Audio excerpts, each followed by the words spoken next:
Hello বিজ্ঞানী, মোবাইলের নষ্ট চার্জার থেকে কি 220 ভোল্টের ইনভার্টার তৈরি করা সম্ভব, যেটা সাহায্যে এই বাল্বটা জ্বলবে?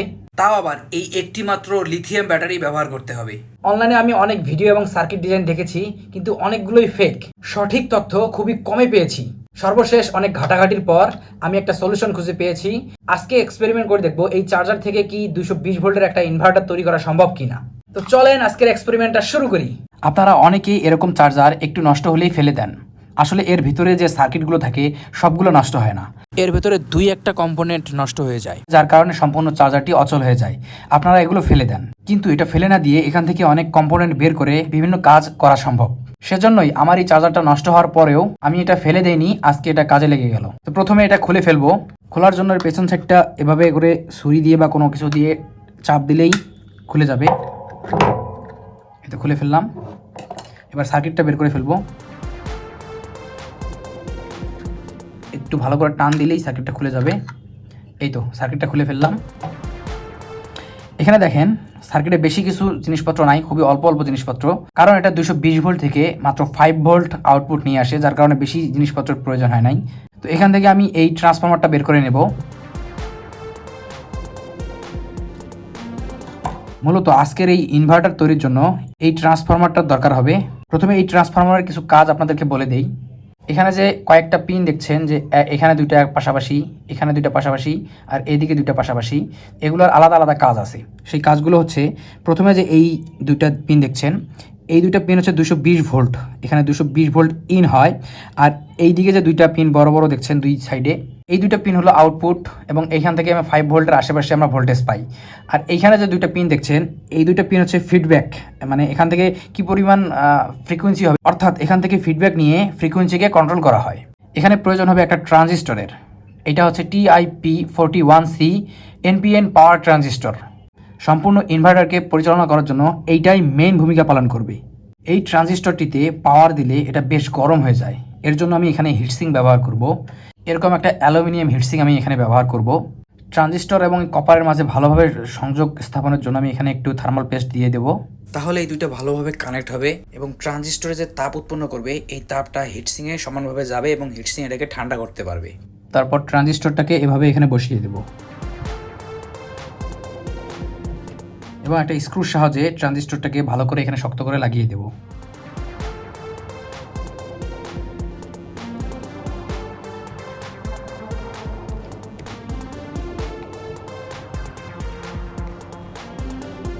এই তো ট্রানজিস্টরটাকে এখানে ভালো করে বসিয়ে দিলাম এবং শক্ত করে লাগিয়ে দিলাম।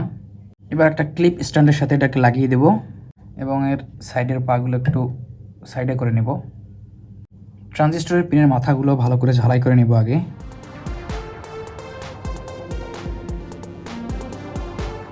এবার এখানে যে ট্রান্সফরমারটা আছে, এই ট্রান্সফরমারের এই যে আউটপুট যেটা আমরা ধরি, এই আউটপুট থেকে এখন ইনপুট হবে, আমরা 220 ভোল্ট পাবো এই পিন থেকে। যার কারণে এই যে 1 নাম্বার পিন আমরা ধরবো এইটাকে, এই পিনটা এই ট্রানজিস্টরের যে মাঝের পিনটা আছে এই মাঝের পিনের সাথে ঝালাই করে দিব।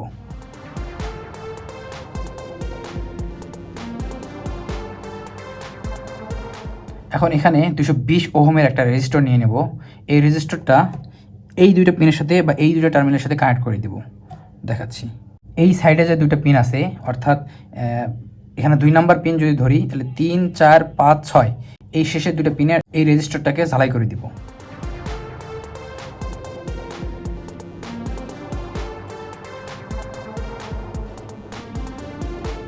এতে ভালো করে লক্ষ্য করুন, আমি এভাবে ঝালাই করে দিলাম। এরপর 3.7 ভোল্টের একটা লিথিয়াম ব্যাটারি নিয়ে নেব। এই ব্যাটারির সাহায্যে মূলত 220 ভোল্টের একটা কারেন্ট তৈরি করব বা ইনভার্টার তৈরি করব। তো এর পজিটিভ প্রান্তে একটা তার সংযুক্ত করে নেব।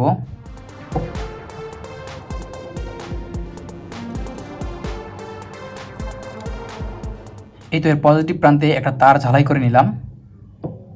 এবার এরকম একটা সুইচ নিতে হবে। এই সুইচের সাহায্যে সম্পূর্ণ সিস্টেমটাকে অন অফ করা যাবে। ব্যাটারি থেকে আসা তারের আরেক প্রান্ত সুইচের আমি এই মাঝে সংযুক্ত করে দিব। এই তো এটাকে মাঝে ঝালাই করে দিলাম। এখন আরেকটা ছোট তার নেব, যে তারটা সুইচের এই আরেক প্রান্ত থেকে ঝালাই করে নিয়ে নেব।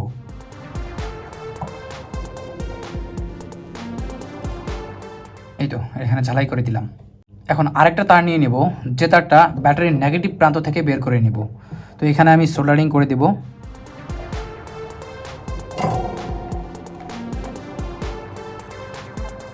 এই তো এখানে সোল্ডারিং করে দিলাম। এখন এরকম একটা ছোট তার নিয়ে নেব, যে তারটা এই পিন থেকে এখানে 5 নাম্বার পিনে কানেক্ট করে দেব। প্রথমে এদিকে ঝালাইটা করে নেই।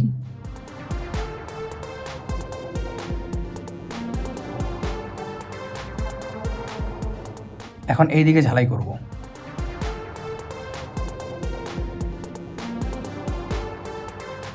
এই তো এটা ঝালাই করার পর দেখতে হয়েছে এরকম। তো এখানে ভালো করে লক্ষ্য করেন, এই বাম দিকের পিনটা থেকে একটা তার সংযুক্ত করে এইখানে 5 নাম্বার পিনে আমি এখানে যে আমি হিসাব ধরেছি 5 নাম্বার পিন, এই পিনের সাথে সংযুক্ত করে দিলাম। এখন এখানে ব্যাটারির তারটা কানেক্ট করে দিব। এজন্য এই নেগেটিভ তারটা এই ডান দিকের টার্মিনালের সাথে সংযুক্ত করে দিব এবং এই পজিটিভ যে তারটা সুইচ হয়ে আসছে এইটাকে আমি এই এই এই 2 নাম্বার পিনে সংযুক্ত করে দিব।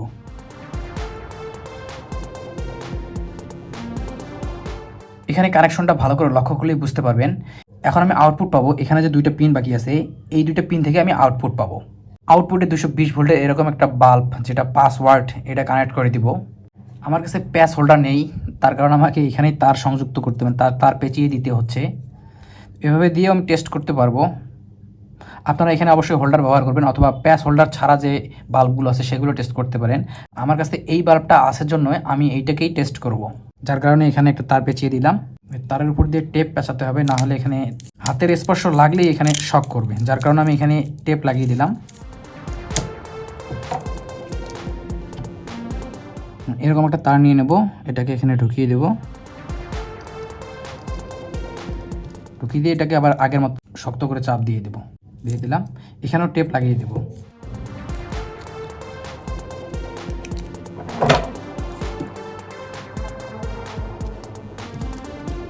এই তো চারিদিকে ভালো করে টেপ লাগিয়ে দিলাম। এখন এই তারের মাথা দুটোকে একটু ঝালাই করে নিতে হবে। এই তো মাথা দুটোকে ঝালাই করে নিলাম। এবার এই 2টা আউটপুটে এই 2টা তারকে সংযুক্ত করে দিব, এইভাবে এখানে লাগিয়ে দিব। অর্থাৎ এইখানে যে 2টা পিন বাকি আছে, এই যে দেখেন, এই 2টা পিনে এই 2টা তার সংযুক্ত করে দিব।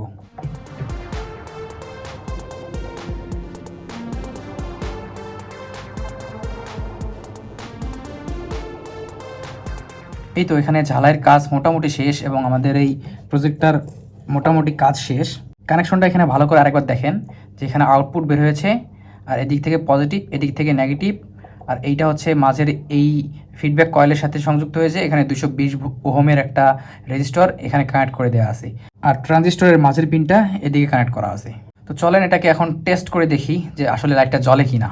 এর জন্য সুইচটাকে প্রেস করে দিতে হবে। ওয়াও, এই তো লাইটটা জ্বলছে। তার মানে আমাদের আজকের এক্সপেরিমেন্টটা একদম সাকসেসফুল। তবে এখানে হাত দেওয়া যাবে না, এখানে যদি হাত পড়ে তাহলে এখানে শর্ট করবে, তাই এখানে সাবধান থাকবেন যে এখানে কোনোভাবে হাত না যায়। তো ইউটিউবে বিভিন্ন জায়গায় ঘাটাঘাটি করার পর যে সার্কিটটা পেলাম, এই সার্কিটটা আসলে কাজে দিচ্ছে। আপনারাও চাইলে বাসায় বসে এরকম মিনি একটা প্রজেক্ট করতে পারেন। এটা আহামরি খুব কাজের হবে না, কারণ এখানে বেশি লোড দেওয়া যাবে না, লোড দিলে এটা বন্ধ হয়ে যাবে। জাস্ট এক্সপেরিমেন্টমূলক কাজের জন্য এটা তৈরি করতে পারেন। তো বিজ্ঞানী পরবর্তী এক্সপেরিমেন্ট দেখার জন্য চ্যানেলটাকে অবশ্যই সাবস্ক্রাইব করবেন।